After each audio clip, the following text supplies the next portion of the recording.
우리가 지난주에 비록 이름은 거론되지 않았던 무명의 사람들에 의해서 안디옥의 복음이 이방인에게 전해졌고 또 많은 수의 사람들이 또 모여서 예수님을 믿고 돌아오는 것을 보았습니다.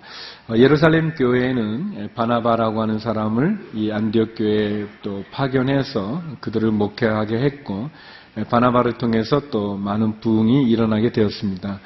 바나바는 더 나아가서 다소에 있는 사울이라고 하는 바울을 데려와 함께 1년간 말씀으로 예수 그리스도의 복음을 증거했고 안디옥교회는 큰 부흥을 이루게 되었습니다.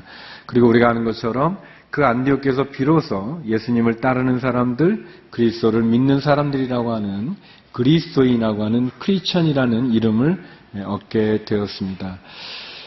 그리고 이제 오늘 본문은 예루살렘에 큰 기근이 있었는데 그 기근으로 예루살렘 교회 성도들이 어려움에 처하게 되자 안디옥 교회는 구제 헌금을 모아서 바나바와 바울 편으로 그 구제 헌금을 전해주는 그런 배경 속에서 일어났던 내용들을 다루고 있습니다. 저는 오늘 본문에서 네 가지의 내용을 여러분과 함께 살펴보기를 원합니다. 먼저 첫 번째는 야고보의 순교의 내용입니다. 우리 1절에서 3절까지 말씀을 같이 한번 읽어보겠습니다. 1절에서 3절입니다. 시작. 그 무렵 헤롯 왕이 교회를 박해하려고 교회에 속한 몇몇 사람들을 체포했습니다. 헤롯은 먼저 요한의 형제 야고보를 칼로 죽였습니다. 이 일을 유대 사람들이 기뻐하는 것을 본 헤롯은 이어 베드로도 잡아들였습니다. 이때는 무교절 기간이었습니다. 1절에 등장하는 헤롯은 예수님이 태어났을 때 2살 아래의 영아들을 죽였던 그 헤롯은 아닙니다. 그 헤롯의 손자뻘 되어지는 헤롯 아그리파 1세라고 하는데 그는 아마도 자신들의 기득권을 유지하기 위해서 어떻게든 교회에 예수님을 믿는 기독교를 박해하려고 하는 유대 종교자들의 환심을 사기 위해서 그리고 유대 사람들의 환심을 사기 위해서 그는 그런 정치적인 목적을 가지고 예루살렘 교회의 지도자였던 야고보를 칼로 죽였습니다. 그리고 야고보를 죽이는 것을 기뻐하는 유대 사람들을 보면서 그는 더 나아가서 이제 베드로까지 죽이려고 베드로를 잡아 감옥에 가두는 그런 일을 꾸미고 있습니다. 야고보의 순교는 교회로서는 굉장히 큰 손실이고 아픔이었습니다. 예수님은 12제자가 있었는데 그 12제자 가운데서도 특별히 3명의 제자를 특별히 아꼈고 그리고 함께 다녔고 또 그들을 수제자로 세웠습니다. 그들은 베드로와 요한과 야고보였습니다. 그런 야고보가 이제 예수님이 승천하신 이후에 예루살렘에서 큰 일을 감당하기도 전에 그는 꽃을 피우기도 전에 헤롯 왕의 칼에 의해서 그는 순교를 당하게 된 것이죠. 마가복음 9장 2절에는 이런 구절이 있습니다. 같이 한번 읽어보겠습니다. 마가복음 9장 2절입니다. 시작. 6일 후에 예수께서 베드로, 야고보, 요한만 따로 데리고 높은 산으로 올라가셨습니다. 그런데 예수께서 그들 앞에서 모습이 변하셨습니다. 많은 제자가 있었지만 베드로, 야고보, 요한만 따로 데리고 예수님은 변화산에 올라가셔서 하나님의 모습으로 변묘하셨던 것을 보여주었습니다. 굉장히 12명의 제자들 가운데서도 야고보 굉장히 귀하게 쓰셨던 또 훈련시켰던 또 사랑했던 아꼈던 그런 제자이지만 야고보는 사역도 하기 전에 그는 순교를 당하는 어려움에 처했습니다. 그러면 우리가 질문할 수 있겠죠. 예수님 실수하신 건가? 예수님은 야고보가 이렇게 순교할 것을 모르시고 그렇게 많은 공을 들이셨던 건가?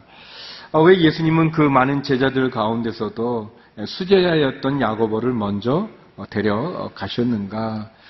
그런 질문을 할 수 있습니다. 저는 야고보의 순교가 12제자 가운데서도 가장 먼저 순교한 야고보의 순교의 사건이 궁극적으로는 우리 기독교의 정체성과 복음의 정체성을 보여준다고 생각합니다. 예수님은 십자가의 죽으심으로 인류를 구원하셨습니다. 기독교는 십자가의 종교라고도 말합니다. 십자가는 죽음의 상징이고 고난의 상징이고, 그리고 십자가는 예수님께서 믿음 없는 사람들을 구원하기 위한 구원의 그 장으로 결국 십자가에서 죽으심으로 구원의 길을 열어놓으셨다는 것을 우리는 알고 있습니다. 십자가는 영생의 문을 여는 열쇠이기도 하지만, 그러나 십자가는 예수님 믿는 사람들이 겪게 되는 고난과 핍박과 그리고 죽음을 우리들에게 보여주고 있습니다. 성도 여러분, 기억하셔야 될 것은 예수님의 십자가 없이는 부활도 없고 부활 없이는 우리의 구원도 없다는 사실입니다. 예수님은 우리를 구원하기 위해서 그분은 십자가에 죽으셨습니다. 죽음 없이 구원이 이루어질 수 없는 거죠. 비록 야고보는 순교를 당했지만, 그러나 그 야고보의 순교를 통해서 다시 한번 복음은 능력을 얻어 힘을 얻어 증거되어지는 것을 우리들에게 보여주고 있습니다. 기독교는 복음은 고난과 핍박과 환난을 받게 될 것이지만, 그러나 그 고난과 박해와 환난 가운데 결국 굴복하는 것이 아니라 더 힘을 내어 열심을 내어 복음이 증거되어진다는 것을 우리들에게 보여주고 있습니다. 한 알의 밀알이 땅에 떨어져 죽음으로 많은 열매를 맺는 것과 같이 야고보의 순교는 예루살렘 교회와 안디옥 교회를 깨우게 되었습니다. 예루살렘 교회가 큰 부흥의 역사가 기적의 사건을 통해 큰 부흥을 이루었지만, 그들이 복음을 증거하지 않았을 때 스데반 집사님의 순교를 통해서 예루살렘 교회가 복음을 전하기 위해 사마리아와 온 유대야 땅끝까지 흩어졌던 것처럼 안디옥 교회도 큰 부흥을 이루었지만, 그들이 그곳에 머물러 있을 때 야고보의 순교를 통해서 안디옥 교회와 예루살렘 교회는 다시 한번 잃어버렸던 열심과 신앙의 긴장을 찾게 된 것을 보게 됩니다. 12 제자 가운데 야고보는 가장 먼저 최초의 순교자가 되어 예수님 제자들 가운데 최초의 순교자가 되어 가장 먼저 예수님 곁에 가는 그런 영광을 얻게 됩니다. 그리고 야고보의 순교는, 스데반 집사님의 순교는 종교 지도자들에 의하였던 거라면, 야고보의 순교는 정치 권력자의 핍박에 의해서 순교당한 것을 봅니다.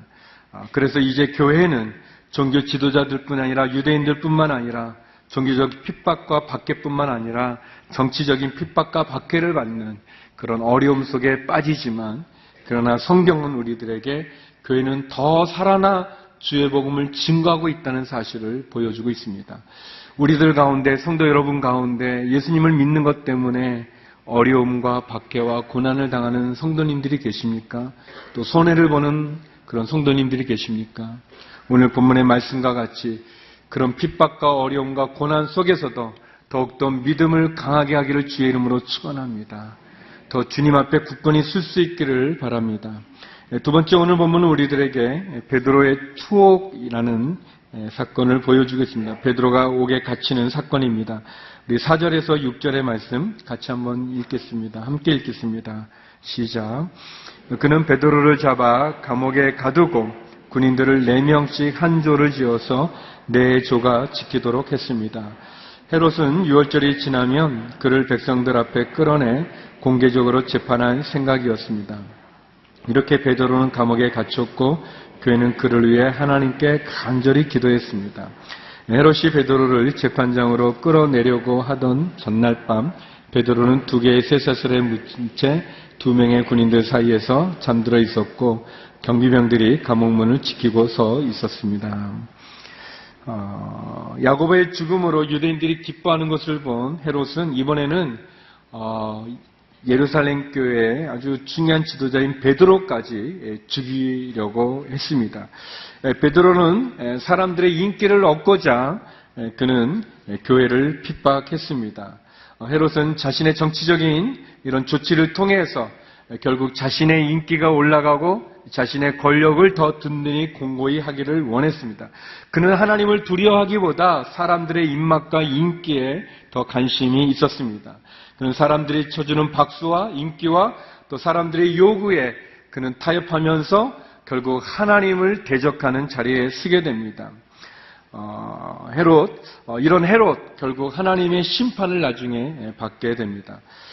베드로는 이런 헤롯의 그런 음모 속에 잡혀서 결국 감옥에 갇혀지게 되는데, 그때가 무교절 기간이었습니다. 무교절은 일주일간 지내는 이스라엘 절기 기간인데, 이 절기 기간의 유대의 풍습은 어떤 재판을 한다거나 또는 사형을 하지는 않았습니다. 그래서 헤롯은 이 무교절이 끝나는 그 마지막 7일째 되는 때가 유월절로 지키게 되는데, 그 유월절이 끝나면 많은 사람들이 있는 공개 재판을 통해서 베드로를 사형시키고자 하는 그런 계획을 갖고 있었습니다. 5절 말씀에 보면 이 베드로가 이렇게 잡혔는데, 베드로는 감옥에 갇혔고 교회는 그를 위해 하나님께 간절히 기도했다라고 얘기합니다. 우리가 앞전에서 이제 보았던 것처럼 베드로는 처음 감옥에 갇힌 것은 아닙니다. 그가 이미 2번에 걸쳐서 감옥에 들어갔던 적이 있는데, 특별히 2번째 사도행전 5장에 보면 사도들이 다 감옥에 갇혔을 때 천사가 이들을 다 구원해주는, 한꺼번에 구원해주는 그런 일이 있었습니다. 그래서 그런지 헤롯은 이 베드로를 굉장히 강하게 지킵니다. 4명을 한 조로 해가지고 4개 조, 모두 16명이 베드로를 지키게 했습니다. 그래서 양쪽의 군사들이 같이 그와 자고 그와 같이 있고, 수갑을 같이 채우고, 그리고 또 2명은 또 이 문을 계속 지키면서 철통 같은 그렇게 베드로를 지키는 그런 모습을 보여주고 있습니다. 베드로가 잘 때도 2명이 그 양옆에서 함께 자면서 베드로를 지키는 거죠. 그만큼 베드로가 중요한 인물이라는 것을 보여주기도 하고, 또 이전에 또 사도들이 이렇게 구출된 적이 있었던 그것을 의식해서 더 철저하게 감시를 하고 있습니다. 이때 교회는 어떻게 했는가? 5절에 보면 베드로는 감옥에 갇혔고 교회는 그를 위해 하나님께 간절히 기도했다고 얘기하고 있습니다. 교회는 베드로를 위해서 무엇을 했는가? 하나님께 간절히 기도했다고 얘기하고 있습니다. 사랑하는 성도 여러분, 위기와 어려움이 왔을 때 예루살렘 교회는 어떤 대표단을 만들어서 헤롯과 맞고 교섭을 하거나 또는 베드로를 감옥에서 꺼내오기 위해서 권력 있는 자를 찾아가 부탁하지 않았습니다. 돈을 써 뇌물을 사용하지 않았습니다. 그런 인간적인 수단과 방법을 의지하지 않았습니다. 교회는 야곱의 순교 이후 교회는 베드로를 위해서 간절히 하나님께 기도했다고 얘기하고 있고, 하나님은 그 교회의 기도에 응답하신 것을 우리들에게 보여주고 있습니다. 성도 여러분, 여러분은 위기와 어려움, 그리고 여러분이 감당할 수 없는 큰 힘든 일을 당하면 여러분은 무엇을 하십니까? 누구에게나 고난과 위기는 찾아오게 됩니다. 누구에게나 어려운 일, 힘든 일들은 닥쳐지게 마련입니다.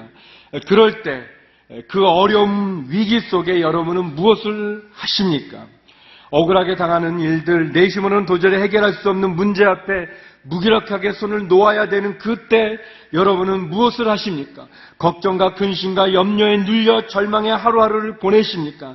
아니면 오늘 말씀과 같이 하나님 앞에 간절히 기도하고 계시는지요? 아니면 여러분 큰 어려움에 닥치면 여러분을 도와줄 사람을 찾아다니고 계시는지요? 권력 있는 힘 있는 자들을 찾아다니시는지요? 돈으로 문제를 해결하려고 노력하고 계시는지요? 아니면 하나님 앞에 엎드려 기도하시는지요? 바라기는 성도 여러분, 우리 가운데 어려운 일이 있을 때, 내심으로 해결할 일이 없을 때 가장 먼저 하나님 앞에 간절히 기도하는 저와 여러분이 되기를 주의 이름으로 축원합니다. 어려운 일이 닥쳤을 때 사람을 의지하기보다 하나님을 의지하고, 사람에게 조언을 구하기보다 하나님의 음성에 귀를 기울이는 저와 여러분이 되기를 원합니다. 우리가 하나님을 믿는다고 한다면, 그리고 그 하나님이 나를 사랑한다는 것을 안다면, 그리고 그 하나님이 전능자임을 믿는다면 우리는 가장 먼저 하나님께 엎드려야 될 것입니다. 어떻게 하나님을 움직일 수 있습니까? 그것은 기도입니다. 우리가 기도할 때 하나님의 뜻을 알 수도 있고, 기도할 때 하나님 움직이시는 거죠. 기도는 하나님 앞에 나아가는 것입니다. 하나님을 의지하는 것입니다. 물론 우리가 해야 될 일들을 잘 감당해야 되겠죠. 그러나 먼저 하나님을 의지하고 하나님께 기도할 때 우리의 문제는 해결될 수 있을 것입니다. 그리고 하나님은 그 문제가 우리로 하여금 하나님을 더 가까이 나오게 하는 그 길이 되기를 원하십니다. 염려와 걱정으로 우리가 두려워할 것이 아니라 하나님께 기도해야 될 것입니다. 말씀과 같이 베드로가 감옥에 갇혔을 때 그들의 중심적인 지도자였던 야고보가 순교당하고, 그리고 베드로마저 감옥에 갇혀 이제 죽음을 앞두고 있는 그 위기 상황 가운데 그 절체절명 때 교회는 간절히 하나님께 기도했다고 합니다. 우리가 풀 수 있는 문제도 있지만 우리의 힘으로 해결되지 않을 때, 그때 우리가 낙심하거나 절망한 것이 아니라 하나님께 기도할 수 있기를 바랍니다. 그것이 믿음을 가진 자들이, 신앙을 가진 자들이, 하나님을 믿는 우리가 해야 될 첫 번째 일일 것입니다. 우리가 기도하면 하나님 말씀하실 것입니다. 우리가 기도하면 하나님 역사하실 것입니다. 우리가 기도하면 하나님 우리를 도와주실 것입니다. 시편 27편에 보면 다윗은 그런 고백을 합니다. 어렵고 힘든 상황 가운데 그는 1절, 7절, 14절에 이런 고백을 합니다. 이 고백이 우리의 고백이 되기를 원합니다. 같이 한번 읽어보겠습니다. 시작. 여호와는 내 빛이시요 내 구원이시니 내가 무엇을 두려워하겠습니까? 여호와는 내 삶의 힘이시니 내가 누구를 무서워하겠습니까? 오 여호와여, 내가 부르짖을 때 들으소서. 나를 불쌍히 여기시고 응답하소서. 여호와를 바라보아라. 강하고 담대하게 여호와를 바라보아라. 하나님 앞에 기도하며 하나님을 바라보는 저와 여러분이 되기를 바랍니다. 세 번째, 오늘 본문은 우리들에게 천사의 지시의 내용을 우리들에게 보여주고 있습니다. 천사의 지시입니다. 우리 7절에서 9절 말씀 같이 한번 읽어보겠습니다. 함께 읽겠습니다. 시작. 그런데 갑자기 주의 천사가 나타나더니 간방이 빛이 환하게 비치는 것이었습니다. 그가 베드로의 옆구리를 찔러 깨우며 어서 일어나거라 하고 말했습니다. 그러자 베드로의 손목에 매여 있던 쇠사슬이 풀렸습니다. 그때 천사가 베드로에게 허리띠를 메고 신을 신어라 하고 말하자 베드로는 그렇게 했습니다. 천사가 다시 겉옷을 입고 나를 따라오너라 하고 말했습니다. 베드로는 천사를 따라 감옥에서 나오면서도 도대체 천사가 하는 일이 꿈인지 생시인지 알 수 없었습니다. 그저 환상인 것만 같았습니다. 하나님은 성도들의 기도에 응답하시는 분이십니다. 하나님은 천사를 보내서 베드로를 깨우셨습니다. 이 도저히 감옥에서 풀려날 수 없는 불가능한 그런 상황인데 하나님 주의 천사를 보내서 베드로를 탈출시키는 그런 일을 하십니다. 7절에 보니까 갑자기 주의 천사가 나타났다고 그래요. 6절에 보면은 이 전날, 그러니까 이제 베드로가 이제 재판받아서 죽음 당할 그 전날 갑자기 천사가 나타났다고 얘기합니다. 뭐 꼭 하나님이 그런 분은 아니실 텐데, 하나님이 뭐 이렇게 짓궂은 분은 아니신데 불구하고 이상하게 하나님은 보면 이렇게 좀 미리미리 이렇게 도와주거나 이렇게 막 하지 않고 아주 갑자기 이게 무려 일주일 기간인데 아마도 이제 며칠 이게 감옥인데 그게 아니라 이게 아주 바로 아주 전날 이렇게 역사하시는 거예요. 마지막에 역사하시는 게 있어요. 또 이 베드로도 참 대단한 분인 게 이게 또 이렇게 잠을 주무시고 계십니다.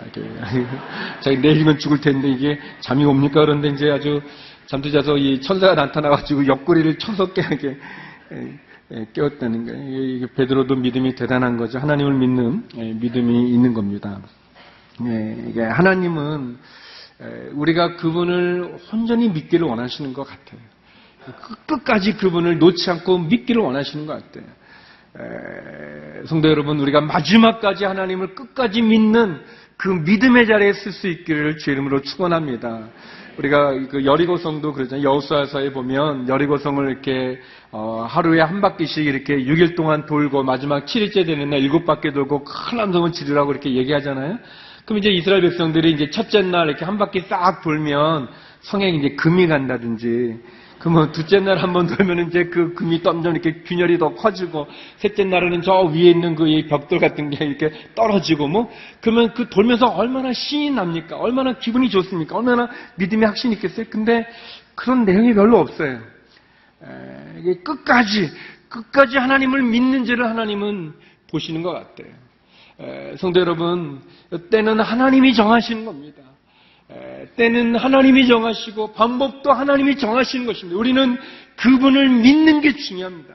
의심하지 않고 불안해하지 않고 온전한 믿음으로 그분을 붙잡는 것이 중요합니다. 마지막까지 붙잡는 게 중요합니다. 여기 보니까 천사가 탁 나타났는데 이 감방에 빛이 환하게 비쳤다고 그랬어요. 이것도 좀 그렇잖아요. 원래 이렇게 이 탈옥시키려면은 좀 깜깜하고 좀 이렇게 어두워야 되는데 환하게 천사가 갑자기 환하게, 그리고 이제 베드로 이제 자니까 자꾸 옆구리 찔러서 이제 깨워서 어서 일어나거라. 어서 일어나. 원래는 이제 쉿 하고 이제 이렇게 해야 되는데 그게 아니라 지금 이게 자고 있으니까 어서 일어나거라 이렇게 말하고요. 그래서 이제 그 베드로가 이제 보니까 이 손목에 묶었던 쇠사슬이 이제 풀렸어요. 이들이 일어났더니 천사가 허리띠를 매라. 옷을 이렇게 허리띠를 신도 신어라 그러는데 이렇게 베드로가 허리띠도 매고 신도 신었더니 또 많은 거예요. 겉옷도 입어라. 오늘 날씨가 굉장히 추운데 이때도 밖에가 추웠는지 아무튼 그냥 이 장면을 보면 우리가 알 수 있는 건 하나님이 베드로를 죄인처럼 그렇게 추록시키는 게 아니죠. 당당하게, 분명하게, 그냥 환하게 비춰서, 그리고 자꾸 말하면서 그가 있었던 겉옷까지도, 겉옷은 유대인들에게 참 중요한 옷인데 겉옷까지도 챙겨서 하나도 두지 않고 나오는 얼마나 당당하게 베드로를 추록시킵니까? 그리고 베드로를 따라서, 베드로는 천사를 따라서 감옥에 나오게 하고 있습니다. 몰래 나오는 게 아니고요. 출애굽기도 보면 이스라엘 백성들 애굽에서 출애굽할 때도 도망치듯 나오지 않았습니다. 그들은 애굽 사람들의 금은 폐물을 받으면서 당당하게 나오게 됐습니다. 성도 여러분, 하나님 그를 사랑하는 자를 당당하게 지켜주시는 분이십니다. 이 세상 가운데서 당당하게 하나님 인도해 주시는 분이십니다. 비록 스데반 집사님 순교당하고 야고보 순교를 당했지만 하나님 그를 따르는 믿음을 가진 자들이 이 세상의 승리자의 모습으로 인도해 주시는 것을 볼 수 있습니다. 그리고 또 한 가지 제가 묵상됐던 부분은 뭐냐면 이 하나님께서 말이죠, 그냥 베드로 이렇게 자고 있는 이 베드로 그냥 씩 해가지고 그냥 그 기도하는데 이렇게 딱 추록시켜 줄 수 있을 텐데 그렇게 안 하잖아요. 그리고 천사가 그냥 베드로 이렇게 안아가지고 그냥 싹 가면 되는데 뭐 이렇게 깨울 필요도 없이 뭐 옷 입어라 뭐 신발 신어라 그럴 필요도 없이 그렇게 하는데 그렇게 안 하셨다는 거예요. 천사가 나타났지만 그래서 베드로의 이 손문에 묶인 쇠사슬도 풀어주고 또 철문도 열어주지만 그러나 옷 입는 거는 베드로가 해야 되는 거예요. 옷 입고 신발 신고 겉옷 입고 천사 따라가야 되는 건 베드로가 해야 되는 일입니다. 여러분, 하나님이 하실 일이 있고 베드로가 해야 될 일이 있습니다.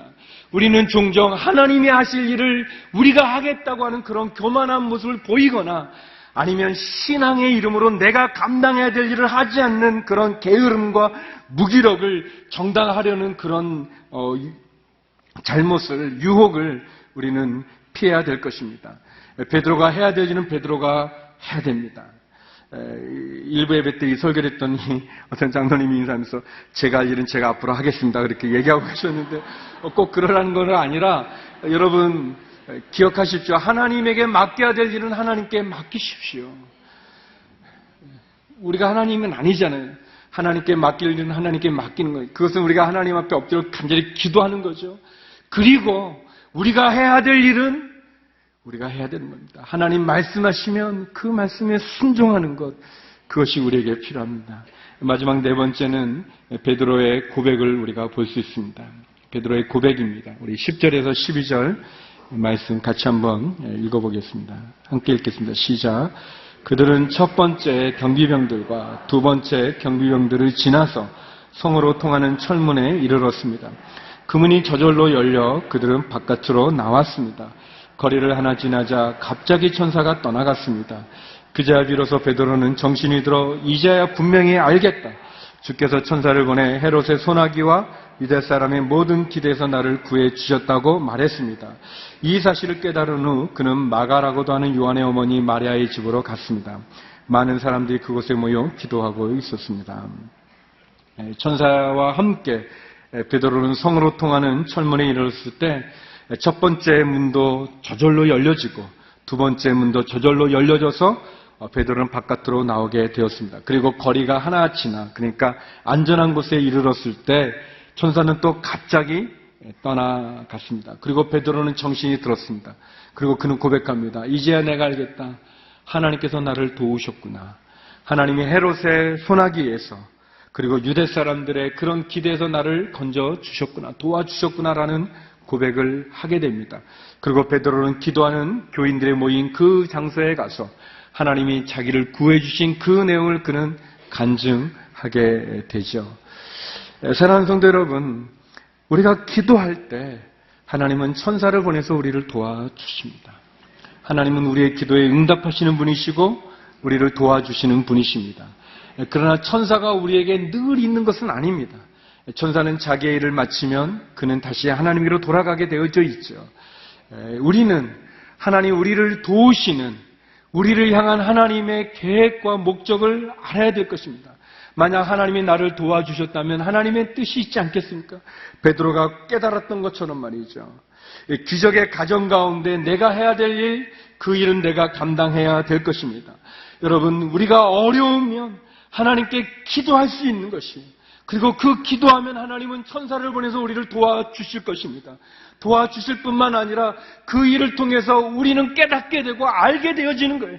아, 이제야 내가 알겠다. 하나님이 나를 도와주셨구나. 하나님이 나를 사랑하는구나를 알게 되어지는 것입니다.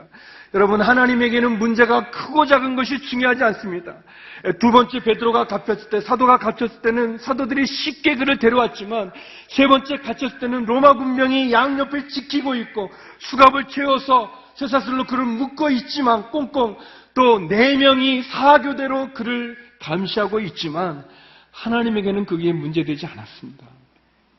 성도 여러분, 하나님에게는, 우리에게는 큰 문제도 하나님에게는 문제가 아닌 것을 기억하시기 바랍니다. 나에게는 난공불락과 같은 그러한 어려운 한계지만 하나님에게는 그것이 문제되지 않음을 기억하십시오.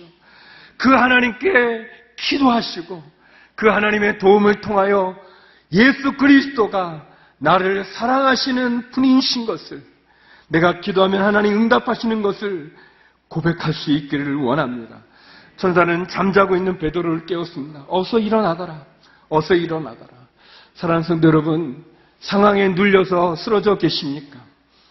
여러분의 감당할 수 없는 시험 앞에, 고난 앞에, 위기 앞에, 상황 앞에 절망하고 계십니까?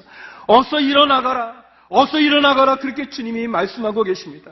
베드로의 고백처럼 우리가 이 시간 이 본문을 통해서 깨달을 수 있는 한 가지가 있다면, 하나님이 나를 사랑하시고 그 하나님이 나를 도와주신다는 사실을 고백할 수 있기를 주의 이름으로 축원합니다.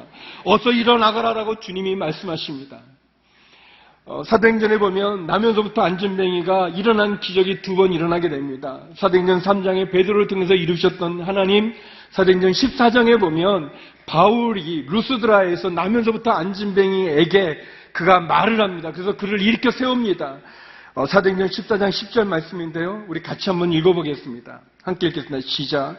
큰 소리로 당신 발로 똑바로 일어서시오라고 외쳤습니다. 그 말에 그 사람은 벌떡 일어나 걷기 시작했습니다. 사랑하는 성도 여러분, 쓰러져 계시다면, 낙심하여 절망하여 포기하고 계시다면 어서 일어나거라. 너의 발로 똑바로 일어서거라 라고 말씀하시는 하나님의 음성을 듣고 그 하나님의 음성을 순종하여 베드로처럼 하나님이 나를 도우셨구나라는 고백할 수 있는 저와 여러분이 되기를, 이 한 주가 되기를 주의 이름으로 축원합니다. 기도하시겠습니다. 거룩하신 하나님, 좌절과 절망과 낙심되는 위기와 어려움 속에 쓰러져 있을 때 어서 일어나거라 말씀하시는 주의 음성에 순종하여 일어나 전진하여 승리하는 저희의 삶이